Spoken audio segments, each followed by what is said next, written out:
नमस्कार दोस्तों, जब हम आधुनिक भारत की बात करते हैं तो भारत छोड़ो आंदोलन एक ऐसा मोड़ बिंदु है जहां हमें राजनीतिक आंदोलनों की एक पराकाष्ठा दिखती है।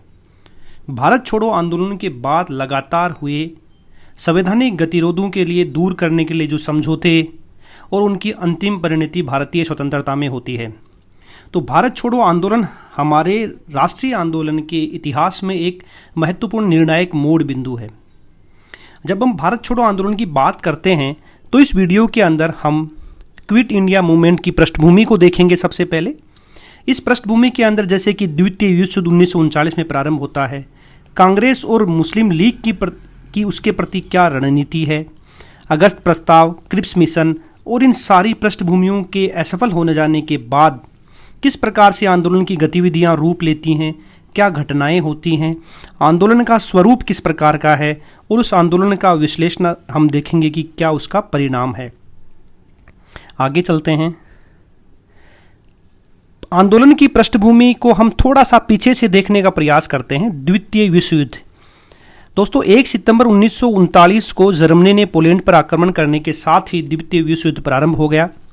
जून 1939 तक जर्मनी ने सोवियत संघ के ऊपर आक्रमण किया। दिसंबर 1941 में अमेरिकी नौसैनिक अड्डे पर्ल हार्बर के ऊपर जापान ने आक्रमण किया। मार्च 1942 तक जापान ने दक्षिण पूर्वी एशिया के ऊपर आधिपत्य स्थापित कर लिया। इस प्रकार से लगातार यह जो धुरी राष्ट्र हैं, नाजी जर्मनी, जापान और इटली, वह लगातार आगे बढ़ते जा रहे थे। ऐसी परिस्थितियों के अंदर यह निश्चित था कि भारत भी अपने भविष्य के लिए चिंतित होता। आगे चलते हैं। हम देखते हैं कि युद्ध के प्रति भारतीय दृष्टिकोण किस प्रकार का था। यहाँ मुख्यतया 3 दृष्टिकोण थे। पहला, जो ये मानते थे कि ब्रिटेन के ऊपर उत्पन्न आसन संकट का लाभ उठाते हुए हमें शीघ्र सविनय विज्ञान आंदोलन प्रारंभ कर देना चाहिए। इस विचार के समर्थक सुभाष चंद्र बोस और अन्य समाजवादी थे। गांधी जी यह मानते थे कि चूंकि ब्रिटेन जनतंत्र है, लोकतंत्र की रक्षा के लिए लड़ रहा है, इसलिए ब्रिटेन का पक्ष न्याय का पक्ष है, इसलिए मित्र राष्ट्रों को युद्ध में पूर्ण सहयोग देना चाहिए। गांधी जी एक प्रकार से मित्र राष्ट्रों के प्रति सहानुभूति रखते थे और फांसीवादी ताकतों को हर हाल में हारता हुआ देखना चाहते थे। एक तीसरा पक्ष जो जवाहरलाल नेहरू रखते हैं, वो ये कहते हैं कि युद्ध में समर्थन के इसी शर्त के ऊपर किया जा सकता है जब भारत की स्वतंत्रता के लिए ब्रिटेन कोई निश्चित वादा करे। जब भारत स्वयं स्वतंत्रता से वंचित है तो ऐसी स्थिति के अंदर भारत विश्व युद्ध के अंदर सम्मिलित नहीं हो सकता। ऐसी परिस्थितियों के अंदर सितंबर 1939 की 10-14 तारीख को वर्धा के अंदर कांग्रेस कार्य समिति की बैठक होती है और उस बैठक के अंदर एक प्रस्ताव पारित होता है। उस प्रस्ताव के अंदर साफ रूप से कहा जाता है कि यद्यपि फांसीवादी हमले की भर्त्सना की गई है, पोलैंड के ऊपर जिस प्रकार से नाजी जर्मनी ने आक्रमण किया वह गलत था, लेकिन भारत ऐसे समय जब वह स्वयं स्वतंत्रता से वंचित है, युद्ध में सम्मिलित नहीं हो सकता। और साथ ही इस प्रस्ताव के अंदर यह भी कहा गया कि सरकार को अपने युद्ध संबंधी उद्देश्यों को सार्वजनिक करना चाहिए। और इसी कड़ी में जब हम आगे बढ़ते हैं तो 22 अक्टूबर 1939 को मुस्लिम लीग ने मुक्ति दिवस मनाया। क्यों मनाया? भारतीय जो प्रांतीय कांग्रेस सरकारें थी, उन्होंने युद्ध में सम्मिलित किए जाने के विरोध में प्रांतीय कांग्रेस सरकारों ने इस्तीफा दिया एक साथ, और इसी जश्न में मुस्लिम लीग ने 22 अक्टूबर 1939 को मुक्ति दिवस मनाया। आगे चलते हैं। 23 मार्च 1939 आ गया। देखिए 1940 से पहले लीग की रणनीति यह थी कि जो मुस्लिम बहुल प्रांत हैं वहां पर स्वायत्तता दी जानी चाहिए, पृथक निर्वाचक मंडलों का निर्माण किया जाए और अधिक उनका विस्तार किया जाए। लेकिन 1940 में आकर के लीग ने अपनी रणनीति बहुत अधिक स्पष्ट कर दी और उन्होंने स्पष्ट रूप से पाकिस्तान की मांग की। और इसी लाहौर अधिवेशन में, यह 23 मार्च 1940 का लाहौर अधिवेशन था, जिसकी अध्यक्षता मोहम्मद अली जिन्ना ने की, और उन्होंने स्पष्ट रूप से पाकिस्तान का प्रस्ताव रखा। आज का पाकिस्तान और आज का बांग्लादेश, दोनों पश्चिमी और पूर्वी प्रांतों को मिला करके जो मुस्लिम बहुल प्रांत थे, उन्होंने स्पष्ट रूप से अपनी सीमा रेखाएं खींची नक्शे के ऊपर और कहा कि चूंकि यह मुस्लिम बहुल प्रांत हैं, इसलिए इनमें पाकिस्तान का निर्माण किया जाना चाहिए। आगे बढ़ते हैं। अगस्त 1940 आ गया और इस अगस्त 1940 में उस समय के वायसराय लॉर्ड लिनलिथगो ने एक प्रपोजल प्रस्तुत किया। क्यों किया? इसलिए किया गया कि युद्ध के अंदर भारतीयों का सहयोग लिया जा सके और जो संवैधानिक गतिरोध चल रहा है उसको समाप्त किया जा सके। लिनलिथगो ने यह कहा कि भारत को डोमिनेंट स्टेटस का दर्जा दिया जाएगा, युद्ध सलाहकार परिषद का निर्माण किया जाएगा और युद्ध के बाद संविधान निर्माण के लिए एक सभा का निर्माण किया जाएगा। चूंकि कांग्रेस ने 1929 के अंदर ही पूर्ण स्वतंत्रता की मांग रख दी थी, मुस्लिम लीग भी पाकिस्तान से कम माने जाने के ऊपर तैयार नहीं थी, इसलिए कांग्रेस और मुस्लिम लीग दोनों ने ही अगस्त प्रस्ताव को खारिज कर दिया। लिनलिथगो के प्रस्ताव को पूरी तरह से दोनों ने ही खारिज कर दिया। इसी कड़ी के अंदर जब हम आगे बढ़ते हैं तो लगातार ब्रिटेन के ऊपर एक अंतर्राष्ट्रीय दबाव बढ़ता जा रहा था, खासकर यूनाइटेड स्टेट्स का। वो कह रहे थे कि जब दूरी राष्ट्र लगातार आगे बढ़ रहे हैं तो ब्रिटेन को भारत का सहयोग जरूर लेना चाहिए और इसी संवैधानिक गतिरोध को दूर करने के लिए, युद्ध में भारतीयों का सहयोग प्राप्त करने के लिए विंस्टन चर्चिल की सरकार ने अपना एक कैबिनेट मिशन भेजा। स्टेफर्ड क्रिप्स के नेतृत्व में मार्च 1942 के अंदर यह क्रिप्स मिशन भारत आया। यह थे मिस्टर क्रिप्स। मिस्टर क्रिप्स के लिए अच्छी बात यह थी कि गांधी जी और नेहरू जी जैसे कांग्रेस के बड़े नेताओं के वो करीबी थे, कम्युनिस्ट थे और भारत की स्वतंत्रता के भी पक्षधर थे। लेकिन साथ ही उनके साथ यह भी विडंबना थी कि चर्चिल के द्वारा उन्हें बहुत अधिक लचीला रुख अपनाए जाने की हिदायत नहीं दी थी। हमेशा से पश्चिमी ताकतें अपने राष्ट्रीय हितों को सर्वोपरि रखती आई हैं। उनके लिए दोस्ती बाद में है, उनके राष्ट्रीय हित पहले हैं। यही हुआ और जिस प्रकार से प्रावधान प्रस्तुत किए क्रिप्स मिशन ने वो कुछ ऐसे थे। उन्होंने कहा कि युद्ध समाप्त होने के बाद भारत को पृथक होने का अधिकार दिया जाएगा। भारत स्वतंत्र हो सकता है, उसको डोमिनेंट स्टेटस दिया जाएगा, लेकिन वो पृथक भी हो सकता है। युद्ध के बाद एक संविधान निर्माण सभा का गठन किया जाएगा जो स्वायत्त होगी, निर्वाचित होगी। परंतु साथ ही स्टेफर्ड क्रिप्स के मिशन ने दो बातें ऐसी रख दी जो किसी को भी स्वीकार्य नहीं हो सकती थी। पहली बात उन्होंने ये कहा कि जो ब्रिटिश प्रांत थे उनको उस जो संविधान बनेगा उसको मानने या ना मानने का अधिकार होगा। साथ ही दूसरी बात उन्होंने यह कह दी, पहली बात तो यह है, और दूसरी बात उन्होंने यह कह दी कि जो जाति और धार्मिक अल्पसंख्यक हैं उनके हितों की रक्षा की जाएगी। इसका निहित अर्थ यह था कि अगर जाति और धार्मिक अल्पसंख्यक उस संविधान को नहीं मानने का विकल्प चुनते हैं तो यह विकल्प उनके लिए खुला होगा। इस प्रकार की बात नहीं मानी जा सकती थी। और क्या इसके तहत प्रतिक्रिया हुई वो हम देखते हैं।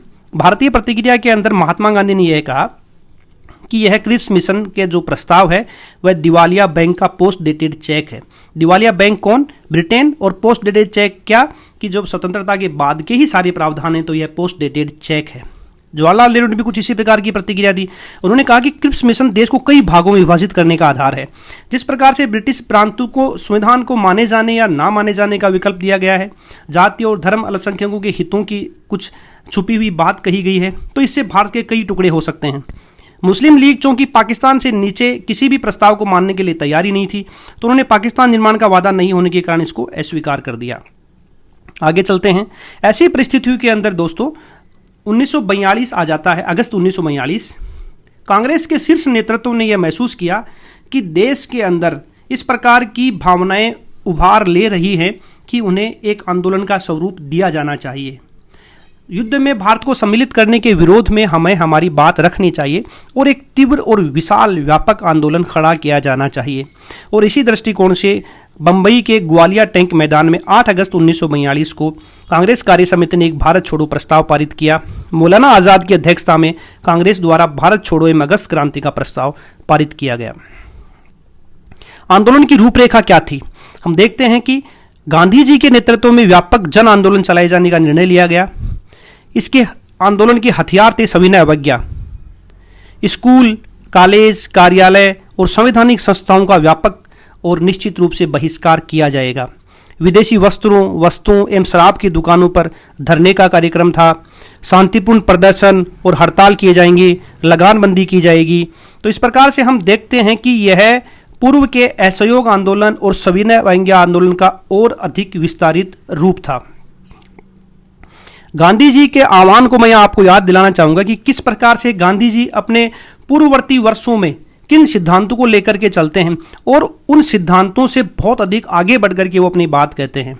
यद्यपि उस समय भी 1942 में भी वो अहिंसा को सर्वोपरि मानते हैं, वो सत्याग्रह को सर्वोपरि मानते हैं, लेकिन भारत की स्वतंत्रता को प्राप्त करने के लिए वो किस प्रकार से भारतीयों का आह्वान करते हैं। उन्होंने कहा कि एक छोटा सा मंत्र है जो मैं आपको देता हूं, इसे आप अपने हृदय में अंकित कर लें और अपनी हर सांस में उसे अभिव्यक्त करें। यह मंत्र है करो या मरो। अपने इस प्रयास में हम या तो स्वतंत्रता प्राप्त करेंगे या फिर जान दे देंगे। यह एक प्रकार का बहुत ही उग्र और एक प्रकार का बहुत ही आगे जाकर के देने वाला स्टेटमेंट था। उन्होंने कहा कि प्रत्येक पुरुष एवं महिला अपना नेतृत्व स्वयं करेगा, प्रत्येक व्यक्ति अपने आप को स्वतंत्र मनुष्य समझे। गांधी जी के इस आह्वान को आंदोलनकारियों ने बहुत गंभीरता से लिया। देखते हैं 9 अगस्त 1942 यानी अगस्त प्रस्ताव और जो अगस्त क्रांति और भारत छोड़ो प्रस्ताव का दूसरा दिन। सरकार इसके लिए, इस आंदोलन से निपटने के लिए एकदम तैयार ही बैठी थी और 9 अगस्त 1942 आंदोलन के दूसरे दिन की सुबह को ही सारे ऑपरेशन जीरो आवर चलाया गया और कांग्रेस के सभी प्रमुख नेताओं को गिरफ्तार कर लिया गया। गांधी, नेहरू, पटेल सभी प्रमुख नेताओं को गिरफ्तार कर लिया गया। गांधी जी को पूना के आगा खां महल में रखा गया। कांग्रेस एक अवैधानिक संस्था घोषित कर दी गई, उसकी संपत्ति को जब्त कर लिया गया, जुलूस आदि निकालने के ऊपर पूर्णतया प्रतिबंध लगा दिया गया। इस दृष्टिकोण से स्पष्ट होता है कि ब्रिटिश सरकार आंदोलन को दबाने के लिए कृत संकल्प थी। भारत छोड़ो आंदोलन का स्वरूप हम देखते हैं कि यह स्वरूप किस प्रकार का था। देखिए, जब भी हम किसी चीज का स्वरूप निर्धारित करने की कोशिश करते हैं तो हम यह देखते हैं कि उस आंदोलन का उद्देश्य क्या है, उस आंदोलन की प्रकृति क्या है, उसका प्रारंभ और अंत किस प्रकार से होता है, उस आंदोलन के अंदर किस प्रकार की गतिविधियां चलाई जाती हैं और आंदोलन का परिणाम क्या है। आगे चलते हैं। यह एक प्रकार से स्वतः स्फूर्त आंदोलन कहा जाता है। कई बार हम एग्जाम्स के अंदर इस प्रकार का क्वेश्चन देखते हैं कि भारत छोड़ो आंदोलन किस प्रकार से स्वतः स्फूर्त आंदोलन था, क्या यह स्वतः स्फूर्त आंदोलन कहा जा सकता है। हाँ, यह स्वतः स्फूर्त आंदोलन था। कैसे? क्योंकि आंदोलन में नेतृत्व का, स्पष्ट नेतृत्व का एक प्रकार से अभाव था। गांधी जी ने स्वयं कहा था कि प्रत्येक मनुष्य स्वयं अपना नेतृत्व करता है। कांग्रेस के चूंकि सभी प्रमुख नेता गिरफ्तार कर लिए गए थे, साथ ही हम देखते हैं कि पीछे के आंदोलन की बजाय अब की बार आंदोलन में हिंसा का भी समावेश था और आंदोलन का अत्यधिक तीव्र स्वरूप था, इसलिए एक प्रकार से स्वतः स्फूर्त आंदोलन कहा जाता है। इसकी एक विशेषता थी भूमिगत आंदोलन। इस आंदोलन के अंदर जब सभी प्रमुख नेता गिरफ्तार कर लिए गए तो कांग्रेस के द्वितीय पंक्ति के नेता ने सक्रिय और भूमिगत गतिविधियों का नेतृत्व किया। खासकर भारत नेपाल से सीमा पर कांग्रेस के द्वितीय पंक्ति के आंदोलनकारियों ने, क्रांतिकारियों ने भूमिगत आंदोलन चलाया।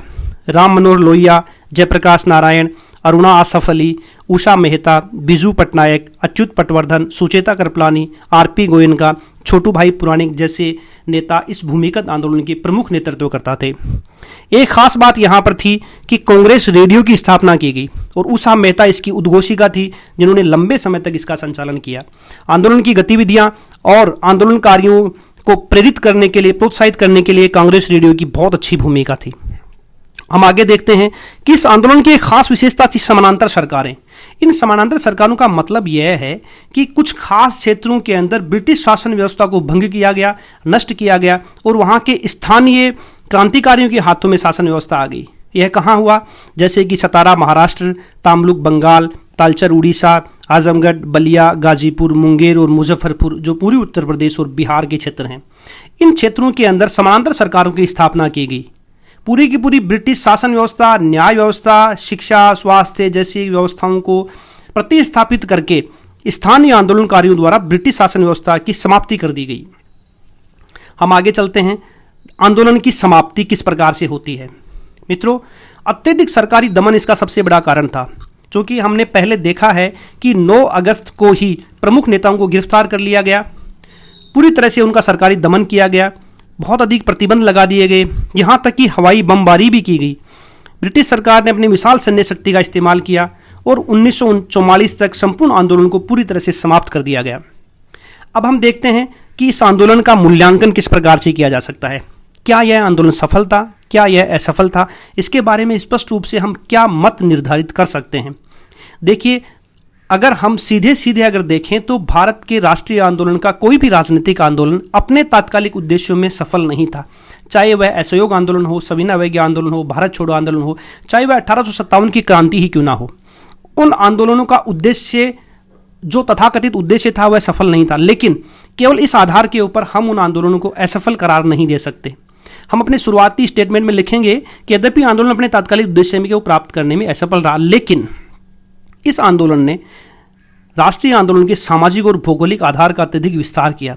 जो उत्तर पूर्वी भारत पहले राष्ट्रीय आंदोलन का हिस्सा नहीं था, दक्षिण भारत के कई हिस्से राष्ट्रीय आंदोलन का हिस्सा नहीं थे, वो भारत छोड़ो आंदोलन में सम्मिलित होते हैं। किसान, मजदूर, छात्र, व्यापारी, सैनिक, समाज का प्रत्येक वर्ग भारत छोड़ो आंदोलन के अंदर सम्मिलित होता है। दक्षिण और उत्तर पूर्व भारत सम्मिलित होते हैं। इस आंदोलन के बाद भारतीय जनमानस में ब्रिटिश सरकार का एक भय जो था वो समाप्त हो गया। इस प्रकार से तीव्र और उग्र आंदोलन चलाया गया कि जनता ने सीधा आमने सामने आकर के बिना किसी नेतृत्व के ब्रिटिश सरकार से लोहा लिया, और इस प्रकार के आंदोलन ने अंग्रेजों का भारत पर शासन करने का नैतिक दावा भी समाप्त कर दिया। इस आंदोलन के बाद ब्रिटिश सरकार को यह समझ में आ गया कि बल के आधार पर भारत के ऊपर अधिक दिनों तक शासन नहीं किया जा सकता, और हम देखते भी हैं कि किस प्रकार से आगे संवैधानिक गतिरोधों को दूर करने के लिए लगातार मिशन भेजे जाते हैं, वेवेल प्लान, और उसके बाद कैबिनेट मिशन, और 1947 में भारत की आज़ादी। तो भारत छोड़ो आंदोलन हमारे आंदोलनकारियों की इस प्रकार की प्रेरणा और इस प्रकार की पृष्ठभूमि थी कि उसने मील का पत्थर साबित किया भारत की स्वतंत्रता के अंदर। भारत की स्वतंत्रता के अंदर बहुत अधिक उग्र होकर के जो आंदोलन किया गया, उसकी परिणति 1947 के भारत छोड़ो 1947 की भारत की आज़ादी के अंदर देखी जा सकती है। तो आज हमने देखा कि भारत छोड़ो आंदोलन किस प्रकार से जन्म हुआ, उसकी पृष्ठभूमि क्या थी, क्या घटनाएं और क्या उसका विश्लेषण किया जा सकता है। हमें हर एक मुद्दे को इसी प्रकार से समग्र दृष्टिकोण से देखना होगा, तभी हम अच्छे उत्तर लिख सकते हैं, तभी हम प्रीलिम्स के अंदर अच्छी प्रकार से हमारा क्वेश्चन का अनुमान लगा सकते हैं, हम साक्षात्कार के अंदर एक बेहतर जवाब दे सकते हैं। तो दोस्तों, आज के लिए इतना ही। धन्यवाद, नमस्कार।